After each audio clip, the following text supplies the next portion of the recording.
جو اماموں کی توہین ہو رہی ہے، اماموں پر ظلم و ستم ہو رہا ہے، اماموں کے خلاف جو یہ باتیں ہو رہی ہیں، کہیں نہ کہیں اماموں کا ہی ہاتھ ہے، علماء کا ہی اس میں ہاتھ ہے، کیونکہ یونیٹی ہمارے اندر موجود نہیں ہے۔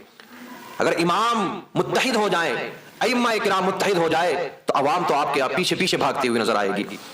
لیکن مسئلہ کیا ہے؟ معاملہ تو یہ ہے نا کہ کوئی اگر 12,000 میں امامت کر رہا ہے، 10,000 میں امامت کر رہا ہے، اگر وہ ہٹا دیا گیا ستانے کے بعد میں، اس پر ظلم و ستم کیا گیا، بلا وجہ میں اسے ہٹا دیا گیا، تو دوسرا 8,000 میں آنے کے لیے تیار ہے، دوسرا 7,000 میں آنے کے لیے تیار ہے، دوسرا 5,000 میں آنے کے لیے تیار ہے۔ ہمارے اندر یونٹی نہیں ہے، اسی لیے یہ قوم اسی چیز کا فائدہ اٹھاتی ہے۔ یہ بات تو حقیقت ہے کہ آج پوری دنیا کے اندر مسلمانوں کو بے انتہا ستایا جا رہا ہے، اور سب سے زیادہ ظلم و ستم اگر کسی قوم پر ہو رہا ہے تو وہ مسلمان ہیں۔ لیکن مسلمانوں پر ظلم و ستم ہونے کی وجہ کیا ہے؟ آخر کیوں مسلمانوں پر اتنے ظلم و ستم کے پہاڑ ڈھائے جا رہے ہیں؟ کیوں مسلمانوں کو اتنا ستایا جا رہا ہے، اتنا پریشان کیا جا رہا ہے؟ تو میرے عزیزو یاد رکھنا، ہم پر جو پریشانیاں آتی ہیں نا، جو مصیبتوں کے پہاڑ ہم پر ٹوٹتے ہیں، کہیں نہ کہیں ہمارے اعمال کی بنیاد پر ہی یہ تمام تر پریشانیاں ہمارے اوپر نازل ہوتی ہیں۔ آج اگر ہم مسلم معاشرے کا جائزہ لیں، آج مسلم معاشرے کو دیکھیں ہم جا کر کے، تو ہمیں پتہ چلے گا کہ مسلمان کتنا گناہوں میں ڈوبا ہوا ہے۔ اور مسلمانوں کے اندر بھی اگر سب سے زیادہ کوئی قوم ستائی جا رہی ہے، سب سے زیادہ کسی پر ظلم و ستم کیا جا رہا ہے، تو وہ مسجد کے امام ہیں۔ مسجدوں کے اماموں پر اس دور میں سب سے زیادہ ظلم و ستم کیا جا رہا ہے۔ آپ نہیں دیکھ رہے آئے دن نئے سے نئی ویڈیو، نئے سے نیا اسٹیٹمنٹ، نئی سے نئی بات اماموں کے تعلق سے آتی ہے۔ کتنے لوگ تو ایسے ہیں کہ جن کے گلے سوکھ گئے یہ کہتے کہتے کہ اماموں کی تنخواہ بڑھائی جائے، اماموں کی ایسی قدر کی جائے جیسا ان کا حق بنتا ہے، وہ عزت ان کو دی جائے، تمام تر فیسلٹیز ان کو دی جائے۔ اور کچھ لوگ ایسے ہیں جو ہمہ وقت اماموں کی توہین میں لگے رہتے ہیں، اماموں کی برائیوں میں لگے رہتے ہیں، علماء کی برائیوں میں لگے رہتے ہیں۔ ہر وقت انہیں علماء کی باتیں کرنی ہے کہ یہ مولوی ایسے ہوتے ہیں، مولوی ویسے ہوتے ہیں۔ اور اس میں بھی جو اماموں کی توہین ہو رہی ہے، اماموں پر ظلم و ستم ہو رہا ہے، اماموں کے خلاف جو یہ باتیں ہو رہی ہیں، کہیں نہ کہیں اماموں کا ہی ہاتھ ہے، علماء کا ہی اس میں ہاتھ ہے، کیونکہ یونیٹی ہمارے اندر موجود نہیں ہے۔ اگر امام متحد ہو جائیں، ائمہ کرام متحد ہو جائے، تو عوام تو آپ کے پیچھے پیچھے بھاگتی ہوئی نظر آئے گی۔ لیکن مسئلہ کیا ہے؟ معاملہ تو یہ ہے نا کہ کوئی اگر 12,000 میں امامت کر رہا ہے، 10,000 میں امامت کر رہا ہے، اگر وہ ہٹا دیا گیا ستانے کے بعد میں، اس پر ظلم و ستم کیا گیا، بلا وجہ میں اسے ہٹا دیا گیا، تو دوسرا 8,000 میں آنے کے لیے تیار ہے، دوسرا 7,000 میں آنے کے لیے تیار ہے، دوسرا 5,000 میں آنے کے لیے تیار ہے۔ ہمارے اندر یونٹی نہیں ہے، اسی لیے یہ قوم اسی چیز کا فائدہ اٹھاتی ہے، یہ قوم اسی چیز کا فائدہ اٹھاتی ہے، اسی لیے آئے دن یہ مسجدوں میں رد و بدل ہوتے رہتے ہیں، اسی لیے کوئی قدر نہیں ہوتی، اسی چیز کا فائدہ اٹھاتی ہیں۔ اپنے اندر یونٹی پیدا کریں۔ اگر کسی جگہ پر آپ امامت کرنے کے لیے جا رہے ہیں، یا کسی مدرسے میں آپ تعلیم دینے کے لیے جا رہے ہیں، تو سب سے پہلے یہ جانکاری لے لیں کہ وہاں کے امام کو، جو پہلے امام تھا، ہٹایا کس وجہ سے گیا ہے، وہاں جو پڑھانے والا تھا، جو مدرس تھا، جو ٹیچر تھا، اس کو ہٹانے کی وجہ کیا بنی ہے۔ لیکن ہم یہ جائزے نہیں لیتے، ہم یہ سوچتے ہیں وہ گیا گیا، اب ہمارا کام بن جائے گا، کیونکہ ہمارے پاس میں کوئی ہنر نہیں ہے، ہمارے پاس میں کوئی ایسا کام نہیں ہے کہ جو ہم دوسرے کام کو کر سکیں، دوسرے طریقے سے اپنے اہل و عیال کی پرورش کر سکیں، کیونکہ ہمارے مدرسوں میں صرف یہی سکھایا جا رہا ہے۔ جو علماء ہیں، جو ہمارے مفتیان کرام ہیں، جو بڑی بڑی یونیورسٹیاں چل رہی ہیں مسلمانوں کی، وہاں اس بات پر توجہ دینے کی ضرورت ہے کہ علم کے ساتھ ساتھ میں کوئی ہنر بھی سکھایا جائے، کسی ہنر پر بھی فوکس دیا جائے، ورنہ اگر ایسا ہی ہوتا رہا تو دھیرے دھیرے عام تر جو علماء ہیں یہ ختم ہو جائیں گے، اور آنے والے وقت میں اپنی نسلوں کو کوئی بھی علم دین حاصل نہیں کرائے گا۔ وہ دور بھی آنے والا ہے عنقریب کہ نہ کوئی نماز جنازہ پڑھانے والا ملے گا، اور نہ ہی کوئی فاتحہ پڑھنے والا نصیب ہوگا۔ آج تو کہا یہی جاتا ہے نا کہ یہ غریب ہیں. مسجدوں کے اماموں کو حقارت کی نظر سے دیکھنے والے وہ اتنا حقارت کی نظر سے دیکھتے ہیں کہ بس یہ غریب ہیں، ان بیچاروں کے پاس تو رہنے کے لیے مکان تک نہیں ہوتا، ان بیچاروں کے پاس تو صحیح ڈھنگ سے کپڑے نہیں ہوتے. تو اس کا ذمہ دار کون ہے؟ ہم خود اس کے ذمہ دار ہیں. اپنے آپ میں یونٹی پیدا کریں، اور وہ سنستھائیں، وہ جامعات، وہ ادارے کہ جو اماموں کو بھیجنے کا کام کرتے ہیں. ایسا ہوتا ہے نا، ہر جگہ کا ایک مرکز ہوتا ہے. اگر اس علاقے سے کہیں امام کی ضرورت ہے یا مدرس کی ضرورت ہے تو وہاں کے لوگ ایک مرکز میں کانٹیکٹ کرتے ہیں، وہیں سے بھیجا جاتا ہے. تو جہاں سے بھیجا جاتا ہے، جو جامعات ہیں، جو مرکز ہیں، اگر وہاں سے یہ جانکاری نکال لی جائے کہ یہ بتائیں پہلے امام کو کیوں ہٹایا ہے، ان کے ہٹنے کا کیا سبب بنا ہے، اس کے بعد میں آپ دوسرے کو وہاں بھیجنے کی کوشش کریں. اگر ایک ہٹا دوسرا آ گیا اس کی جگہ پر تو یہ لوگ اسی طریقے سے بے قدری کرتے رہیں گے. کیوں ضرورت پیش آ رہی ہے ان باتوں کو کہنے کی کہ تنخواہیں بڑھائی جائیں؟ الگ الگ طریقے سے جس کے منہ میں جو آ رہا ہے وہ کہنے کی کوشش کر رہا ہے. علماء کی قدر کو ہم نے کھو دیا، ائمہ کا وہ ادب ہم نہیں کرتے کہ جو کرنا چاہیے، اساتذہ کا وہ ادب ہم نہیں کر پاتے کہ جو ہمیں کرنا چاہیے. اسی لیے میرے عزیزو یہ مصیبتوں کے پہاڑ ٹوٹ رہے ہیں، اور جو لوگ محنتیں کر رہے ہیں، کوشش کر رہے ہیں کہ اس کام کو آگے بڑھایا جائے، آخر کوئی تو ہو کہ جو ائمہ کرام کی آواز کو بھی اٹھائے. آپ نے دیکھا ہوگا آج تک کی تاریخ میں کبھی اماموں نے دھرنا نہیں دیا، دھرنا پردرشن نہیں کیا، لیکن اس کا مطلب یہ نہیں ہے کہ ان کے ساتھ میں ان کی فیملیز نہیں ہے، اس کا مطلب یہ نہیں کہ ان کے کوئی خرچے نہیں ہے. یاد رکھنا میرے عزیزو، جہاں تک بھی یہ پیغام پہنچے وہاں تک آپ حضرات پہنچانے کی کوشش کریں، اور اپنے ائمہ کرام کو فیسلٹیز دینے کی کوشش کریں، ان کے لیے بہترین انتظام کرنے کی کوشش کریں. اس لیے کریں یہ آپ کے رہنما ہیں، یہ آپ کو دین سکھا رہے ہیں، یہ آپ کو دین کی باتیں بتا رہے ہیں، یہ بنیادی اصول آپ کو بتا رہے ہیں. جو بھی آپ ان کے حق میں کر رہے ہیں صرف ثواب کی نیت سے کریں. اور تبدیلیاں آنی بھی شروع ہوئی ہیں.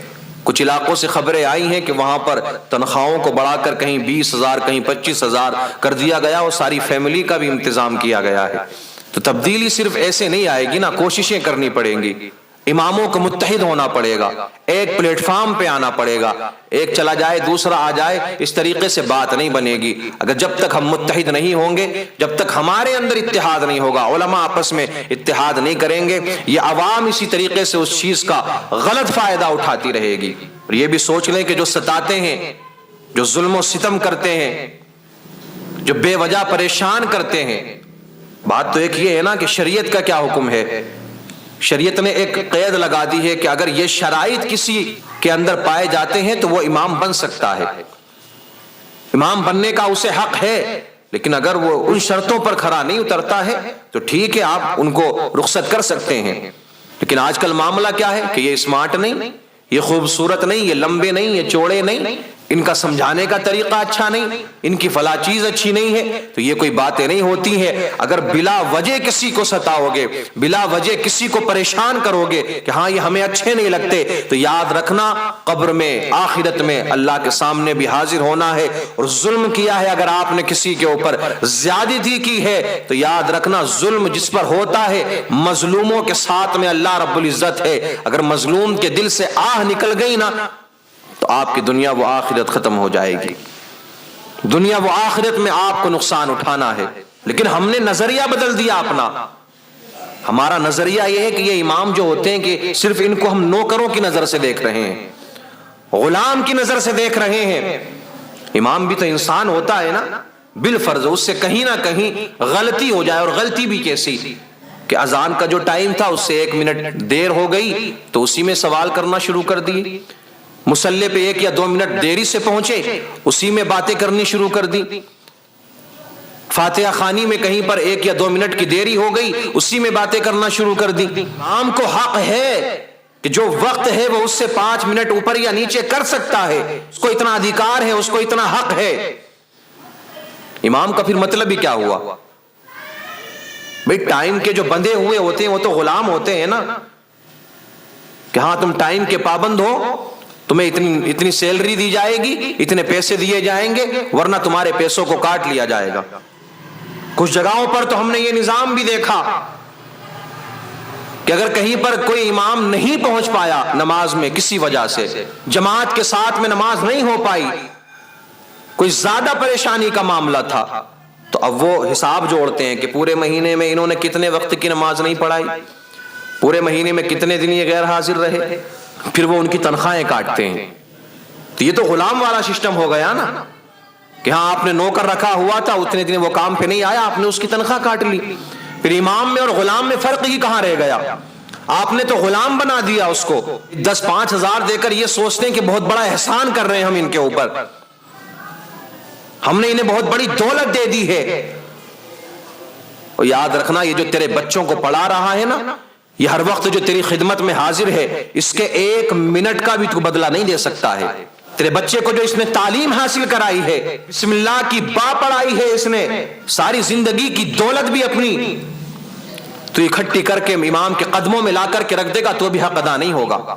حقیر نہ جانو علماء کو، ائمہ کرام کو حقیر نہ جانو، یہ سر کے تاج ہوا کرتے ہیں۔ اور ایک بات اور یاد رکھیں، کوئی ان کو نوکر نہ سمجھے، یہ نہ سمجھے کہ ہاں یہ ہمارے غلام ہیں، جب ہم کہیں گے، جب آ جائیں گے اٹھ کر، ایک جائے گا دوسرا آ جائے گا۔ آواز اٹھانے کا ہر کسی کو حق ہے، جب آوازیں اٹھائی جا رہی ہیں تو یا ائمہ کرام بھی متحد ہو جائیں، علماء متحد ہو جائیں، آپس میں اپنی آواز کو بلند کریں۔ رزق دینے والا اللہ رب العزت ہے، توکل علی اللہ بھی ہمیں رکھنا ہے اور عوام کو بھی سبق سکھانا ہے۔ جب تک آپ ایسا کرتے رہیں گے کہ ایک کے بعد دوسرا آ جائے گا، دوسرے کے بعد تیسرا آ جائے گا، یہ کوشش کرے گا کہ یہ ہٹ جائے اور میں جاؤں کسی صورت سے، تب تک آپ کی قدر ہونے والی نہیں ہے، آپ کو وہ عزت نہیں ملنے والی ہے جس عزت کے آپ حقدار ہو۔ اپنے وقار کو سمجھو، اپنی اہمیت کو سمجھو۔ ہم خود اپنے وقار کو نہیں سمجھیں گے، اپنی اہمیت کو ہم خود نہیں جانیں گے، تو مجھے بتاؤ پھر کون ہماری قدر کرنے والا ہے، کون عزتیں دینے والا ہے، کون ہم سے پیار سے بات کرنے والا ہے۔ اور دین سے دوری کی ایک وجہ یہ بھی ہے، آپ نے دیکھا ہوگا کہ جو مالدار ہوتے ہیں نا، اہل مال ہوتے ہیں، ان کو مسجد کا سیکریٹری یا صدر بنا دیا جاتا ہے، نہ ان کے چہروں پر داڑھی ہے، نہ انہیں نماز صحیح طریقے سے یاد ہے، نہ انہیں نماز کا طریقہ یاد ہے۔ اب ایسے جاہل کو جب سیکریٹری یا صدر بناؤ گے تو وہ تو یہی سمجھے گا نا کہ بہت بڑا پردھان منتری کہیں کا بن گیا، جس کا علم دین سے دور تک کوئی واسطہ نہیں، بس پیسے کی بنیاد پر بنا دیا گیا اسے۔ اب جب وہ ستا رہا ہے تو وہ اپنی اولاد کو کہاں علم سکھائے گا؟ کہ عوام کے ذہن میں تو یہ ہے کہ ہاں یہ غریب لوگ ہوتے ہیں، جو عالم دین ہوتے ہیں وہ غریب ہوتے ہیں، یہ ذہن میں بیٹھا رکھا ہے، تو کوئی کیوں اپنے بچوں کو عالم دین بنائے گا؟ کوئی کیوں اپنے بچوں کو قرآن کی تعلیم دے گا کہ بیٹا کیا کرے گا عالم بن کر؟ وہی تجھے پھر مسجد میں امامت کرنا ہے، مدرسے میں پڑھانا ہے، کیا ضرورت ہے تجھے علم دین حاصل کرنے کی؟ میرا کاروبار سنبھال۔ وہاں جائے گا تو پریشان ہو جائے گا، جسے ہم اپنی مسجدوں کے اماموں کو پریشان کرتے ہیں۔ آپ اٹھا کر کے دیکھیں، جائیں آپ محلوں میں جا کر کے دیکھیں کتنے لوگ اپنے بچوں کو تعلیم حاصل کرا رہے ہیں۔ اور اب تو دور یہ آ گیا کہ جو علماء ہیں وہ پریشان ہونے کے بعد میں، جب انہوں نے تمام پریشانیوں کو دیکھ لیا، وہ ستائے گئے جگہ جگہ پر، تو انہوں نے بھی اپنے بچوں کو دین سے دور کر لیا ہے کہ جو پریشانی اٹھانا تھی ہم نے اٹھا لی، اب ہم اپنے بچوں کو پریشانی نہیں اٹھانے دیں گے۔ اس کا ذمہ دار کون ہے؟ یہی قوم اس کی ذمہ دار ہے۔ وقت ہے اب بھی سدھرنے کی کوشش کریں، اب بھی اپنے علماء کی قدر کریں۔ اب کوئی اللہ کا نبی آنے والا نہیں ہے، یہی علماء ہیں جو آپ کو سیدھا راستہ بتائیں گے، یہی مسجد کے امام ہیں جو آپ کو قرآن و حدیث کی باتیں بتائیں گے، یہی مدرسے کے مدرسین ہیں جو آپ کے بچوں کو علم دین سکھائیں گے۔ اگر آپ ان کی قدر نہیں کریں گے، اللہ کا نبی کوئی آنے والا ہے نہیں، مسجد کے اماموں کی، مدرسے کے مدرسین کی ہم قدر کرتے نہیں، ان سے ہمارا رابطہ نہیں، تو مجھے بتاؤ دین ہمیں سکھائے گا کون؟ صحیح راستے پر ہمیں کون لے جائے گا؟